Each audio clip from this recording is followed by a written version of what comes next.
Ellie, thank you so much for being on board the Transatlantic. I mean, I know you're super busy, so I appreciate every second of your time. Yeah, no, thank you. What's going to happen? We're going to go through the 7 questions like the 7 C's, right? Okay. Our culture never encouraged taking a break.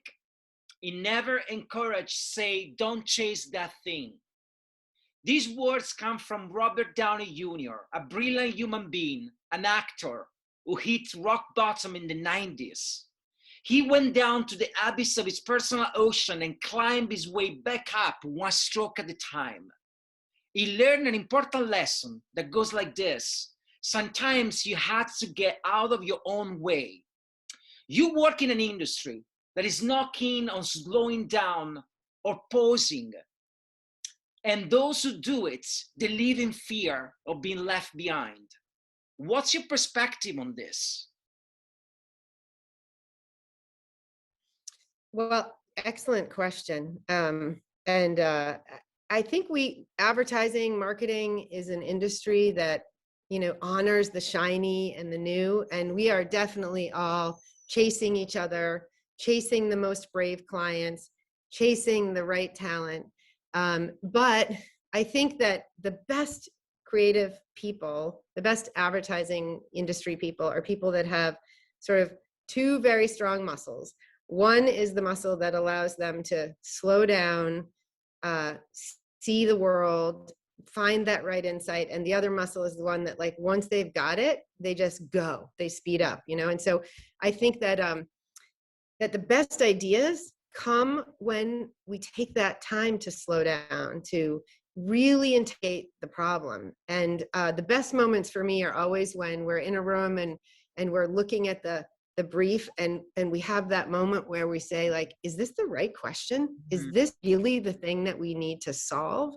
So I think when you slow down and interrogate the problem, at MULLENLOWE, we talk about solving tomorrow's problems and that you can't solve them with yesterday's questions. And so I think that you have to, it's very hard to do, but you have to sort of seal. I think there's a great movie with Kevin Costner where he's doing a no-hitter and he says, seal the mechanism. You have to literally seal the mechanism. You have to slow down, interrogate the problem, and then go batshit crazy fast to get it done. Right? Because one creative director that I worked with said, ideas are all around us.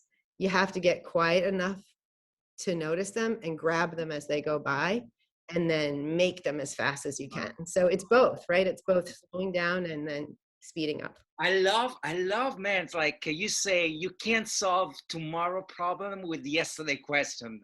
God, this is awesome. I'm going to make a t-shirt out of that. It's a great insights.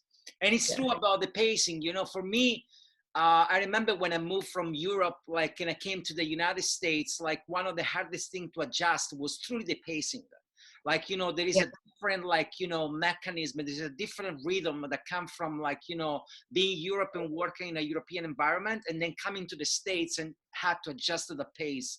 But I do agree with you, sometimes you have to slow down and listen to, ideas, and trying to have them come to you rather than, rushing towards them. So that's a great insight. Thank you. Okay, the second question. Fish don't know they are in water.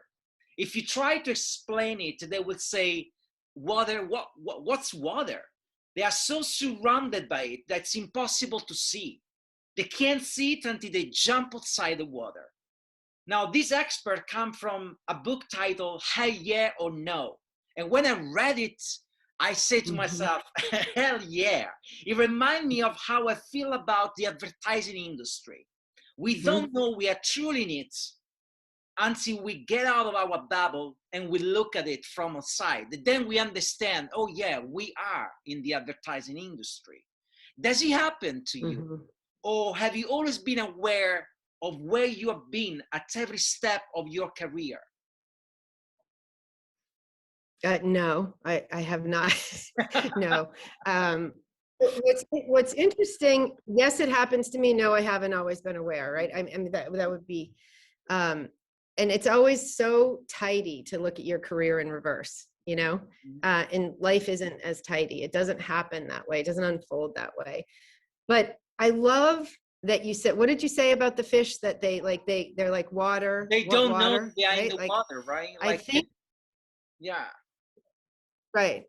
So I think when you say that, like what I hear is sort of like advertising is a predominantly white industry. We have known this for a really long time. And this year has been a year of reckoning for us in the United States, you know, with the murder of George Floyd. And I think that in a lot of ways, while we knew it, we are like the fish. We're like noticing that we are all white almost all over again, when, you know, tremendous work has been done by Ad Color, you know, by Where Are the Black People with the One Club. The 3% movement has expanded their mission. But we are still 78% white at our agency. And we're doing the work to change that. But in order to change it, we have to notice the water. You know, we have to notice the water that we're swimming in, because if you don't have that awareness, you're never going to be able to make the change. You know, Resmaa Menakem said the other day, he wrote a great book called My Grandmother's Hands about, you know, it came out this year. And he says we have to move from performative change to sustained change. And so I keep that in mind a lot when we're talking about things at our office that we're doing to change the complexion of our people. You know, we have a commitment. We signed the In for 13 pledge, which means that our leadership will be 13% Black by 2023. And in order to do that, we have to make sustained change. But first, we have to be like the fish and notice the water. Right? That's awesome. That's a great answer. You know, it's funny because I brought the example of the fish, but there is another metaphor that we can use. Like normally, when you, like, you know, there is the smell of life, I call it, right? Like, you know, when you enter someone's house, he has a certain kind of smell. But you live in the house, you don't notice it because that's like your life, that are fragments of your life that they are like everywhere in the room. But people coming from outside, they do notice it. And so that's the same kind of like, you know, metaphor that happened like when you work in advertising, right? You don't notice it. So something has to happen, like a tragic event, for you to wake up, get out the bubble and look at it from the outside and trying to make change and adjustment. Yeah, exactly. Third question. This is a story of 4 oceans and multiple transatlantic trips that converge into one night. So this is a really funny story. So it's 1980 and it's one night in Rome. The Checco Carrettiere, which is a restaurant in Rome, in Trastevere, there is a table for 4. And the table is being reserved by Gianni Minà, one of the most like influential journalists in the Italian landscape. That night, Gianni Minà is about to have a dinner with Muhammad Ali. They happen to be in Rome. Now, serendipity wants that Robert De Niro is also in Rome that very same night and is shooting with Sergio Leone. And there is another great person that is in Rome. It is like Gabriel Garcia Marquez. And at the end of the night, they all find themselves around the same table and have dinner. There is actually a picture on the web that like sealed the moment. So you have around the same table Muhammad Ali, Robert De Niro, Gabriel Garcia Marquez, and Gianni Minà. Now, my question for you is, when one of those rare nights happen, it almost like if serendipity worked for you. If you were to book a table for 4, who would you invite around the table? 4 of the people, or 3 or 2 of the people that really made who you are today? I love that. I love that. And everybody at work knows that I have this thing about round table. So it would first of all, it would have to be a round table because I go crazy if there's not a round table. So the first person would be Anne Finucane. Anne Finucane is the vice chairman at Bank of America, but she was also my first boss 33 years ago in advertising. And she sort of set the example of you can you can be a highly engaged mom and highly competent at work. You know, she is both of those things unapologetically. And I learned that from her very early on, and I've had the opportunity to work with her a couple of times. So she would definitely be at my table. Another person is a woman named Deb Martin, who I worked with at Hill Holiday. And she was the head of broadcast, and I worked with her and left to go to another agency, and she hired me back. And in the time that I left and came back, I went from having 1 child to having 3. Wow. And so when I came back, you know, we talked about how was I balancing it, and she created a way for me to come back. And so this is 1998. 1998 was when my son was born, and she set it up so that I would work 4 days a week, and again, unapologetically, you know, and she did that for me. And so I have paid it forward by trying to be flexible and set up those types of return to works for working moms. And then Demaine Davis, I would have Demaine. I also met her 33 years ago at Hill Holiday. She was a copywriter, and now she's an award-winning director. She's, you know, one of Ava DuVernay's prodigies. She's directed movies and television. She's fantastic. I would have the 3 of them, and then we would need some entertainment. So I would have Cher come, because I think, like, when you think about the people that made you, like, I've always kind of admired her ability to reinvent herself, and to also be unapologetically herself. And I think that what I learned from all 3 of those women is that idea that, you know, everybody talks about being your authentic self, but the thing that they don't talk about is that you don't have to apologize for who that is. And those 3 women, Demaine, Anne, and Deb, they were that, you know, and so that would be a fun dinner. That would be fun. And we would dance a lot. Yeah. It would be awesome. You know, it's funny because when I was writing the question, for me, it would be more than a dinner, because like, I remember there is one scene in, like, I love Jim Joyce, and I read like the Ulysses like a couple years ago. I read twice. I read in Italian, then I read like in English. But the way Ulysses begins, the books, it begins with like one of the protagonists like coming down from this like tower, look like almost a lighthouse in the middle of, like, you know, over the cliff. And I thought, like, that's maybe like at the end of the life, like coming down from this tower, you're gonna meet like all the people that were really important to you throughout like your life, and you have just like one last chance to conversate with them, like 5 minutes each. And what would you say to them? So I would try like to play these, like, you know, time tricks in my head. But yeah, that would be a fun dinner. I love that. Would be who knows, like, you know. maybe I could put that together. Okay, 4th question. Flowers and plants in the sea are different from those that grow on the ground. They are more resilient. Most of them are perennial and have the ability to survive to great depth of the sea.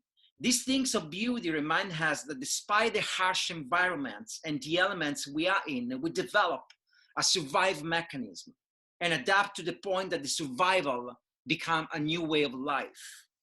We have been submerged in the pandemic since last March, and we are plants underwater. As the president of the largest agency in Boston and part of a leadership team responsible of like 600 integrated marketing professionals, I would like to know, how do you manage to resist? How do you manage to go through this pandemic like environment? How do you manage to keep growing? Yeah, I love that question. You know, you're from Italy. Yeah, I'm from Rome.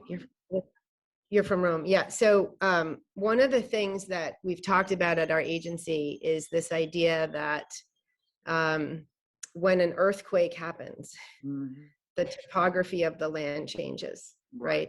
And the old maps don't work anymore. And Elizabeth Paul, who's a strategist that we work with, that is now at another agency in our network, you know, she talks about the Messina earthquake in Italy, 1908, right? And that the old maps didn't work anymore. And so the sailors literally had to use a compass because the land was unrecognizable, you know? And so I think it's that, like, doing the work, brands call it a purpose, you know? For me, you know, it's like, how do I build my compass so that when something bad happens, when we are submerged in a pandemic, that, you know, what are the things we're going to rely on to stay true to who we are? So the brands and the companies that are emerging from the pandemic successfully did it because they stayed true the entire time to who they are, you know? And that's how we counseled our brands through it. You know, what is your purpose? What do you offer? How are you showing up for your customers? How are you offering help? And, you know, for us, you know, we have a set of values. We had a really hard year, but we stayed true to those values, you know? And I think that, you know, that it is our nature. It is in nature to change. Like, change is constant, but it's also human nature to resist change, right? And so navigating that resistance to change can only be done if you have a strong compass, and if you've done that work to identify, like, what is really important to you as a person, as a brand, as a company.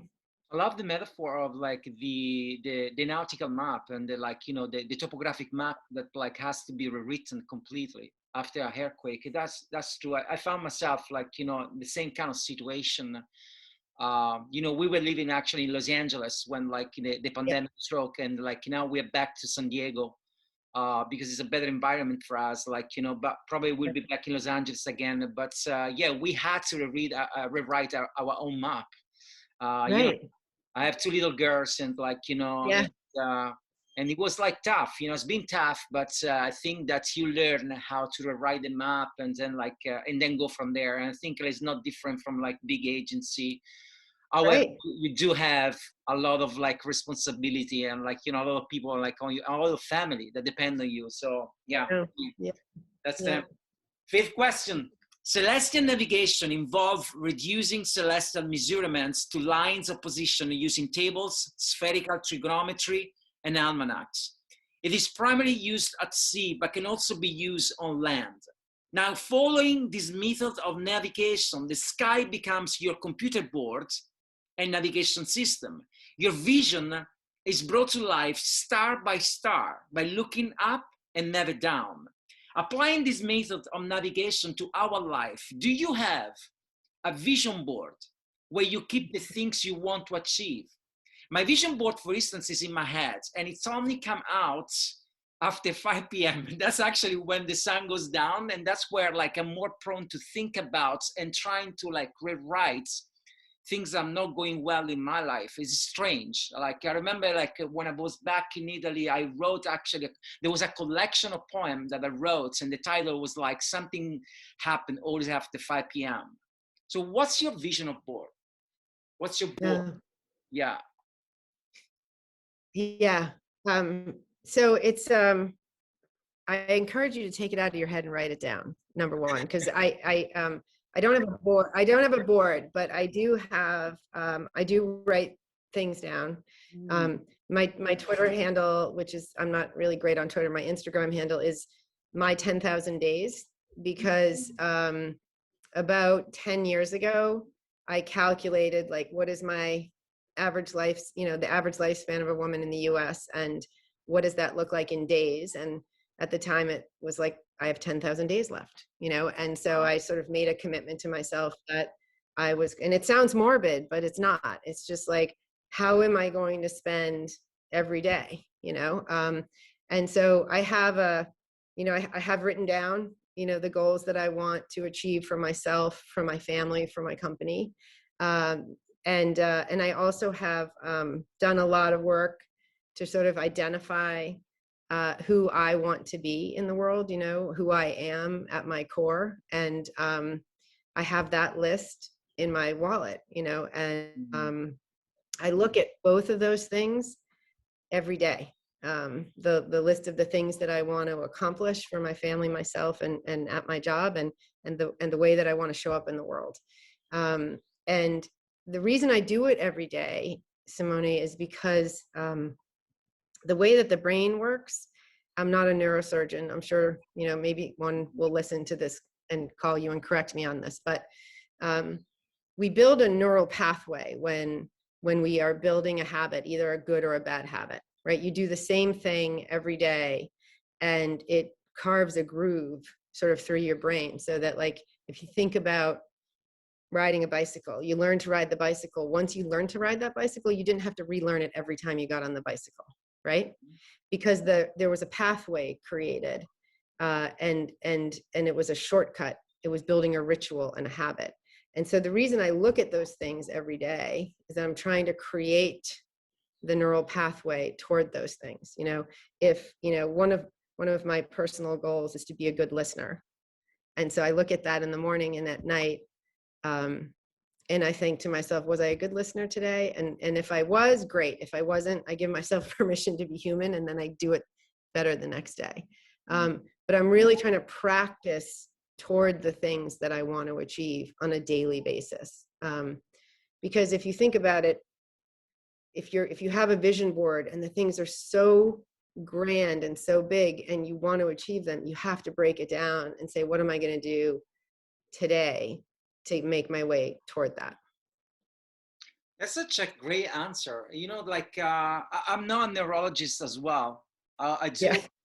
However, like I'm extremely fascinated by, like, the way the brain, I mean, who is not fascinated by the way the brain works, right? About this neural path, I never really actually pay attention to it. I know that it's very difficult to learn something, like, the older you get. But once you learn, you have that kind of like path. It's true, now that you made me think, you have that kind of path that's, you're already like, so you already carve for yourself, so you know how to proceed and you don't have to relearn again. But yeah, I mean, they used to think that it was harder to learn as you grew older, but it's really, the brain is very plastic. And so you can learn new things even at 85, let's say, like, I'm going to live till I'm 88. Even at 85, I could learn something new as long as I did it every day and built a neural pathway toward it. So that's what they're learning now. Yeah. Oh, that's so fascinating. I'm going to dive more into that after 5 p.m. Okay. Okay, it's this question. The most important substance dissolved in the ocean is salt. Everyone knows the ocean water tastes extremely salty. Now, that salt comes from mineral deposits that find their way to the ocean through the water cycle. Salt comprise about 3.5% of the mass of ocean water. Depending on the specific location, the salt content of salinity can vary. At Transatlantic, we believe that everyone is an ocean. I repeat that every single time I have a guest. In 2020, you were celebrated by Campaign US as the Female Frontier Awards and recognized as a powerless and fearless pioneer. Now, what's the single most important ingredient that makes you, if you are to distill this ingredient in just one, what is it?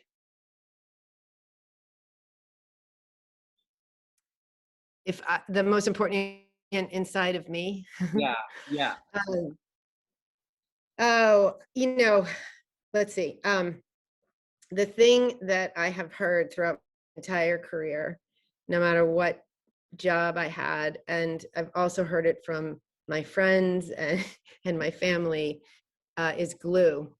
So I think that the single most important ingredient in me is, I don't know how you make glue, but I don't know if I could pick like salt or, but glue, wherever I go, I bring people together. I was a producer when I first started out in advertising.